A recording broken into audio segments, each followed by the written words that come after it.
Aviation core ने अमन keeping में भी हिस्सा लिया, जैसे कौम मुत्तहिदा के मिशंस में कांगो और सूडान में, जहां MI-17 से ट्रूप्स ट्रांसपोर्ट किए गए, कुदरती आफात जैसे 2010 के।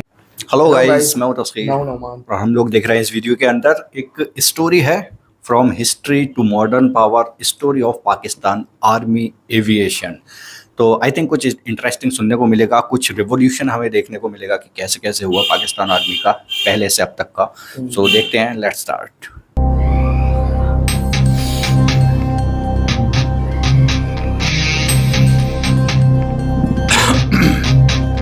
पाकिस्तान आर्मी एविएशन कोर की तारीख़ एक ऐसी दिलचस्प और पुरजोश दास्तान है जो आज़ादी के इब्तदाई दिनों से शुरू होती है और आज के जदीद दौर तक मुसलसल तरक्की और बहादुरी की इलामत बनी हुई है। यह न सिर्फ मशीनों, त्यारों और हेलीकॉप्टर्स की कहानी है, बल्कि उन बहादुर पायलट्स, इंजीनियर्स और ग्राउंड क्रू की भी जो आसमानों को फतह करते हुए ज़मीनी फ़ौज की हर मुमकिन मदद करते रहे हैं।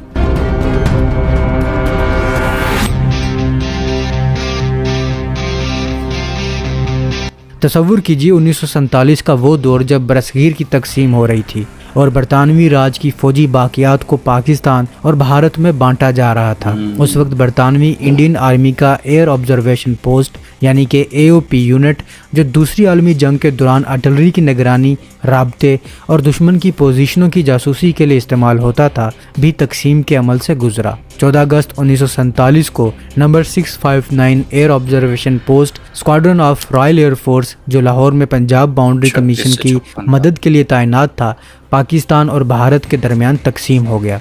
पाकिस्तान को इसका हिस्सा मिला, जिसमें 4 आस्ट्रा MK5 और MK6 त्यारे शामिल थे। ये त्यारे लाइट एयरक्राफ्ट थे जिनकी रफ्तार कम थी, लेकिन वो आर्टिलरी की फायरिंग को दुरुस्त करने और दुश्मन की नकलो हरकत पर नजर रखने के लिए बेहतरीन थे। ये यूनिट इब्तदा में रॉयल पाकिस्तान एयरफोर्स का हिस्सा बना और इसे number 1 air observation post squadron का नाम दिया गया। चकलाला में ये त्यारे जमा किए गए और ये पाकिस्तान आर्मी एविएशन की बुनियाद बने। उस वक्त के पायलट्स, जो ज़्यादातर आर्टिलरी के अफसरान थे, इन त्यारों को उड़ाते हुए आसमान से ज़मीनी अफवाज को रहनुमाई देते थे। ये इब्तदाई दिन थे जब पाकिस्तान की नई फ़ौज को अपने पाँव पर खड़ा होने की ज़रूरत थी और एविएशन यूनिट ने इसमें अहम किरदार अदा किया। 1947 से 1948 की कश्मीर जंग इस नई एविएशन यूनिट के लिए पहला बड़ा इम्तिहान थी। इस जंग में नंबर 1 AOP स्क्वाड्रन के आस्टर त्यारों ने कबायली हमलावरों की नकलो हरकत पर नज़र रखी और पाकिस्तान की फ़ौज को बरवक्त मालूमात फराहम की। ये त्यारे सादा थे, लेकिन इनकी बदौलत फ़ौज ने दुश्मन की पेशकदमी को रोका और अहम इलाकों जैसे कि श्रीनगर की तरफ रास्तों को महफूज किया। पायलट्स को अक्सर दुश्मन की फायरिंग का सामना करना पड़ता था क्योंकि ये त्यारे गैर मुसल्लह थे और सिर्फ निगरानी के लिए थे। जंग के दौरान ये यूनिट पाकिस्तान एयरफोर्स का हिस्सा था, लेकिन आर्मी को जल्द ही एहसास हुआ कि इसे अपना अलग एविएशन विंग चाहिए ताकि ज़मीनी ऑपरेशंस में बराह रास्त और तेज़ मदद मिल सके। 1950 की दहाई के आगाज़ में पाकिस्तान ने अमेरिका से दफ़ाई ताल्लुकात इस्तवार किए, जो सर्द जंग के तनाजुर में अहम थे। ये दौर एविएशन कोर की तरक्की का हकीकी आगाज़ था।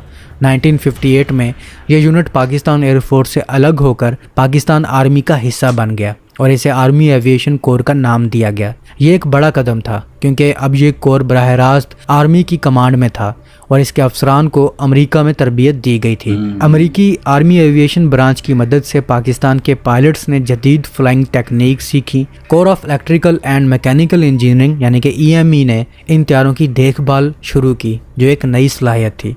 1959 में आर्मी एविएशन स्कूल कायम किया गया, जो रावलपिंडी के करीब वाक़ था। ये स्कूल ना सिर्फ पायलट्स की तरबियत करता बल्कि ग्राउंड क्रू को भी तैयार करता। उस वक्त फ़ौज के पास अब भी लाइट फिक्स्ड विंग एयरक्राफ्ट थे, जैसे सेसना 01 बर्ड डॉग, जो 1957 में शामिल किया गया था और आर्टिलरी स्पॉटिंग के लिए इस्तेमाल होता था। यह त्यारा आस्ट्रों से बेहतर था क्योंकि इसकी रफ्तार तेज़ थी और ये कम ऊंचाई पर परवाज़ कर सकता था। लेकिन हकीकी इनकलाब तब आया जब पाकिस्तान ने अपने पहले हेलीकॉप्टर हासिल किए। पहले हेलीकॉप्टर पाकिस्तान आर्मी का सबसे पहला हेलीकॉप्टर बेल OH-13 था, जो 1964 में शामिल किया गया। ये अमेरिका की फौजी अमदाद का हिस्सा था। 1950 की दहाई के आखिर में पाकिस्तान और अमेरिका के दरमियान दफाई मुआहदे हुए امریکہ نے پاکستان کو فوجی ساز و سامان فراہم کیا تاکہ سوویت یونین اور کمیونسٹ خطرے کا مقابلہ کیا جا سکے۔ بیل OH-13 جو ایک لائٹ آبزرویشن ہیلی کاپٹر تھا، امریکی آرمی سے حاصل کیا گیا اور اس کی پہلی پرواز 24 ستمبر 1964 کو ہوئی۔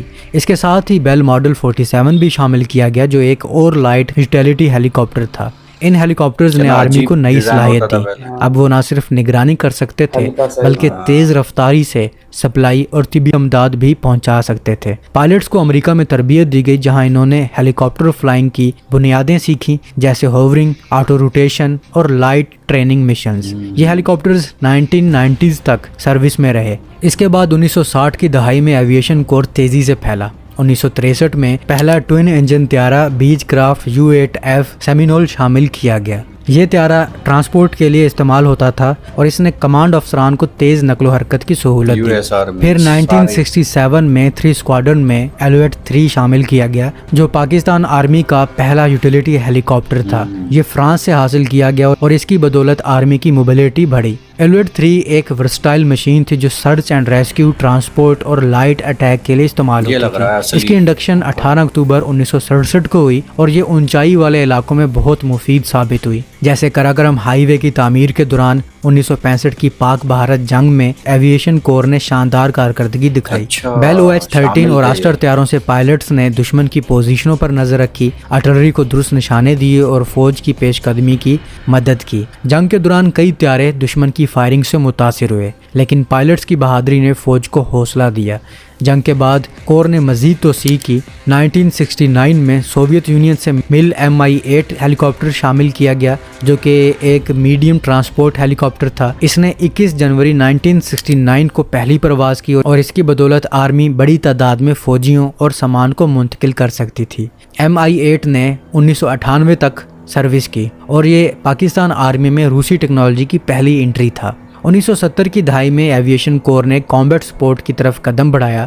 1970 میں ایران سے پہلے اٹیک ہیلی کاپٹرز حاصل کیے گئے جو ایک اہم پیش رفت تھی۔ ایران جو پاکستان کا قریبی اتحادی تھا، اس نے بیل 204 205 ہیلی کاپٹرز پاکستان کو تحفے میں دیے جو 5 نومبر 1974 کو پاکستان پہنچے۔ یہ ہیلی کاپٹرز یوٹیلیٹی اور لائٹ اٹیک کے لیے تھے۔ اسی دور میں 1971 کی جنگ میں ایویشن کور نے بنگلہ دیش کے علیحدگی کے بحران میں حصہ لیا۔ مشرقی پاکستان میں Mi-8 اور Alouette-3 سے پائلٹس نے سپلائی لائنز برقرار رکھی، زخمیوں کو نکالا اور دشمن کی نقل و حرکت پر نظر رکھی۔ یہ ایک مشکل وقت تھا کیونکہ مشرقی پاکستان کا علاقہ دلدلی اور دریاؤں سے بھرا تھا۔ جنگ کے بعد 1977 میں ایویشن کور کو مکمل کور کا درجہ دیا گیا جو ایک اہم سنگ میل تھا۔ اسی سال SA-330 پوما شامل کیا گیا جس کی 45 یونٹس تھیں۔ یہ ایک پاورفل یوٹیلیٹی ہیلی کاپٹر تھا جو سرچ اینڈ ریسکیو اور ٹرانسپورٹ کے لیے استعمال ہوتا اور فرانس سے حاصل کیا گیا تھا۔ 1978 میں PAC MFI-17 مشاق ٹرینر طیارہ شامل کیا گیا جو پاکستان ایروناٹیکل کمپلیکس میں تیار کیا گیا اور یہ آج بھی 233 یونٹس کے ساتھ سروس میں ہے۔ یہ ٹرینر طیارہ نئے پائلٹس کی بنیادی تربیت کے لیے کلیدی ہے اور اس نے ایویشن اسکول کو خود کفیل بنایا۔ 1985 میں بیل AH-1 کوبرا اٹیک ہیلی کاپٹر شامل کیا گیا۔ AH-1F ویریئنٹ کی 55 یونٹس شامل کی گئیں۔ یہ امریکہ سے حاصل کیا گیا اور یہ پاکستان کا پہلا ڈیڈیکیٹڈ اٹیک ہیلی کاپٹر تھا۔ 9 جنوری 1985 کو پہلا بیچ کراچی پہنچا اور یہ $300 ملین کی ڈیل تھی جس پر میجر جنرل اسلم بیگ نے دستخط کیے۔ یہ کوبرا روسی حملے کے خلاف افغانستان میں مدد کے لیے تھا لیکن پاکستان نے اسے اپنی دفاعی صلاحیت بڑھانے کے لیے استعمال کیا، خاص طور پر بھارتی سرحد پر۔ کوبرا نے TOW میزائلز اور 20 mm کینن سے لیس ہو کر آرمی کو اٹیک کرنے کی نئی طاقت دی۔ 1986 میں SA-315B لاما کی 17 یونٹس شامل کی گئیں جو لائٹ یوٹیلیٹی کے لیے تھی اور اونچائی پر بہترین تھے۔ اس دور میں پرانے طیارے ریٹائر ہوئے جیسے آسٹر 5 اور 6، سیسنا 01، بیچ کرافٹ اور بیل OH-13 اور 47۔ سیاچن گلیشیئر کے تنازع میں جو 1984 میں شروع ہوا، ایویشن کور نے کلیدی کردار ادا کیا۔ دنیا کی سب سے اونچی جنگ میں Alouette-3 اور لاما سے پائلٹس نے سپلائی پہنچائی، زخمی نکالے اور آرٹلری سپورٹ دی۔ یہ علاقہ 6000 میٹر سے زیادہ اونچا ہے جہاں آکسیجن کم ہے اور موسم انتہائی سرد۔ 1990 की दहाई में मज़ीद जिद्दत आई। 1993 में शोएजर 300 ट्रेनर हेलीकॉप्टर की 25 यूनिट्स शामिल की गईं जो बुनियादी तरबियत के लिए थी। 1996 में MI-17 की 60 यूनिट्स जो ट्रांसपोर्ट के लिए थी और रूसी टेक्नोलॉजी की तोसी थी। 1998 में MI-8 रिटायर हुआ। कारगिल तनाज़े में 1999 में एविएशन कोर ने भारतीय पेशकदमी को रोका। AH-1 कोबरा से अटैक किए गए, MI-17 से सप्लाई लाइंस बरकरार रखी और एलविट से निगरानी की। ये ऊंची पहाड़ियों की जंग थी जहां हेलीकॉप्टर्स ने फौजियों को पहुंचाया और दुश्मन पर रॉकेट फायर किए। पायलट्स को अक्सर भारतीय एंटी एयरक्राफ्ट फायर का सामना करना पड़ा, लेकिन इनकी बदौलत पाकिस्तान ने अपनी पोजीशंस महफूज की। 2004 में बेल 412 शामिल किया गया, ये अमेरिका से हासिल किया गया और 2007 में मज़ीद 26 यूनिट्स हैंड ओवर हुई।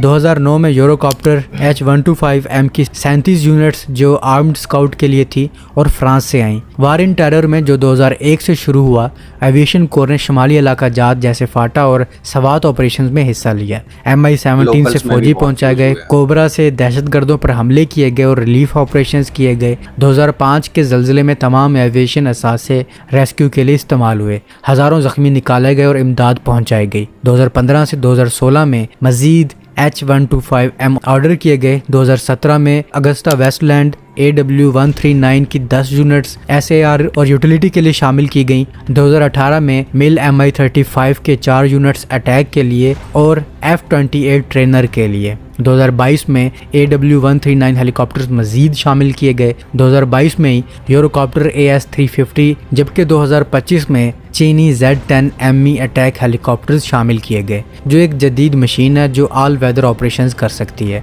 ये AH-1 कोबरा की जगह ले रहा है और पाकिस्तान आर्मी को नई ताकत दे रहा है। Z-10ME का पहला बैच 2025 के शुरू में मुल्तान बेस पर इंडक्ट हुई और इसकी तादाद 40 तक पहुंचने की तवक्को है। ये चाइना से हासिल किया गया और इसमें प्रिसीजन स्ट्राइक, रेडार और इलेक्ट्रॉनिक वारफेयर की सलाहियत है। ये पाकिस्तान का सबसे जदीद हेलीकॉप्टर है जिसे अमेरिका के अपाचे से कंपेयर किया जाता है। पाकिस्तान ना सिर्फ इस हेलीकॉप्टर को हासिल कर रहा है बल्कि मुस्तकबिल में पाकिस्तान इस हेलीकॉप्टर को खुद भी बनाएगा। और बनाने का मतलब ये नहीं है कि जस्ट असेंबल करेगा, नहीं, पाकिस्तान इसका 70% तक पार्ट्स खुद बनाएगा, बाकी के चीन से खरीदे जाएंगे। यानी पाकिस्तान इस हेलीकॉप्टर की फैक्ट्री बनाने का सोच रहा है, जिसके लिए पाकिस्तान ने चीन से ट्रांसफर ऑफ टेक्नोलॉजी भी हासिल कर ली है। यानी अब पाकिस्तान खुद का हेलीकॉप्टर भी बना सकेगा। एविएशन कोर ने अमन कीपिंग में भी हिस्सा लिया, जैसे अक़वाम मुत्तहिदा के मिशंस में कांगो और सूडान में, जहां MI-17 से ट्रूप्स ट्रांसपोर्ट किए गए। कुदरती आफात जैसे 2010 के सैलाब में कोर ने लाखों लोगों को रिलीफ पहुंचाया। आज कोर के पास 393 हेलीकॉप्टर्स और 268 फिक्स्ड विंग तैयारे हैं जो अटैक, ट्रांसपोर्ट, ट्रेनिंग और VIP ट्रांसपोर्ट के लिए हैं। ये पाकिस्तान की दफाई हिकमत अमली का अहम हिस्सा है और इसकी कमांड एक 2 स्टार मेजर जनरल के पास है जो आर्मी GHQ में बैठता है। ये तारीख बताती है कि एविएशन कोर कैसे एक छोटे से यूनिट से एक ताकतवर फोर्स बना। हर त्यारा और हेलीकॉप्टर की कहानी बहादुरी, जिद्दत और कुर्बानी की है और ये जारी रहेगी। तो अब तक के लिए इतना ही।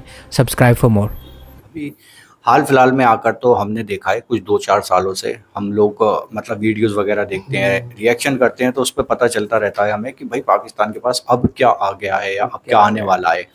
तो इतनी तेज़ी से अभी 2-4 सालों से कुछ डेवलपमेंट हुई है पाकिस्तान की आर्मी में भाई, नई चीज़ें बहुत तेज़ी से अपग्रेड कर रहा है। कितने सारे जेट्स हमने देखे हैं इसके अंदर, बहुत फाइटर जेट्स भी बहुत तगड़े, लेटेस्ट टेक्नोलॉजी वाले भाई, 5th generation stealth fighter jets. तो स्टोरी तगड़ी थी कि पाकिस्तान से था एकदम बहुत पुराने time, black and white time में 1947 से जब से पाकिस्तान लग ही नहीं रहा था, वो तो पहले अजीब तरह से, मतलब हमने कभी देखे नहीं है ऐसे, रियलिटी में तो देखे नहीं है, मूवीज वगैरह और इसमें वीडियोस में हमने देखे हैं। तो बहुत मतलब हर किसी की फौज ऐसी होगी पहले, क्योंकि ब्लैक एंड व्हाइट टाइम का जमाना था, टेक्नोलॉजी इतनी डेवलप थी नहीं। पहले अटैक वाले नहीं होते थे ना, पहले देख सकते थे, सामान ले जा सकते थे या वो हथियार वगैरह ले जाकर पहुंचा सकते थे, कुछ इस टाइप के थे। फिर इनके बाद पहला अटैक वाला आया, वो कोबरा आया, खतरनाक था भाई वो भी। फिर वहाँ से जो तरक्की करनी शुरू 1960 में आया था वो, 60 के आसपास। इसके अंदर इतने सारे मॉडल और वो चीज़ बता दी कि हम याद नहीं रख सकते। उसमें बहुत नाम बताए थे, बहुत सारे नाम थे, हर हेलीकॉप्टर, हर जो मशीन थी उसका अलग नाम था, मॉडल था। और एक और चीज थी इसके अंदर, ज्यादातर जो थे US से लिए गए थे, US से ज्यादा लिए गए थे, मतलब अब आगे चाइना से लिए। हाँ, तो अब یہ آپ بات سوچ سکتے ہو کہ امریکہ جو ہے US تو وہ پہلے سے ہی راج کر رہا ہے بھائی. ہاں جب انڈیا پاکستان الگ نہیں ہوئے تو اس سے پہلے سے ہی وہ راج کر رہا ہے بھائی پوری دنیا پہ. مطلب ایڈوانس تھا وہ پہلے ہی, وہ دوسروں کو ہتھیار دیا کرتا تھا کہ بھائی ہماری چیزیں استعمال کرو. تو یہ چیز میں اس ایڈوانس. میں جتنے بھی زیادہ تر دیکھے تو US سے ہی تھے سب. اس کے بعد جو ترقی ہوتی گئی تو اب آ کر چائنا پر ڈیپینڈنٹ رہا ہے پاکستان زیادہ تر, اور اب ترکی وغیرہ کے اس سے بھی لے رہا ہے. امریکہ پر ڈیپینڈنٹ رہنا اس نے چھوڑ دیا کافی. تو یہ بھی صحیح ہے بھائی, تگڑا ریولیوشن ہوا ہے بھائی پاکستان آرمی نے. ایک اسٹوری دیکھو تو لگتا ہے بھائی کہ کچھ کیا ہے پاکستان نے, ترقی کی ہے اس چیز میں. تو بڑھیا مومنٹس تھے. اور کیسے لگا آپ کو ضرور کمنٹ سیکشن میں بتاؤ. ویڈیو کیسا لگا, اینڈ کرتے ہیں ویڈیو کو, سبسکرائب کرتے ہوئے جائیے. Bye bye, take care.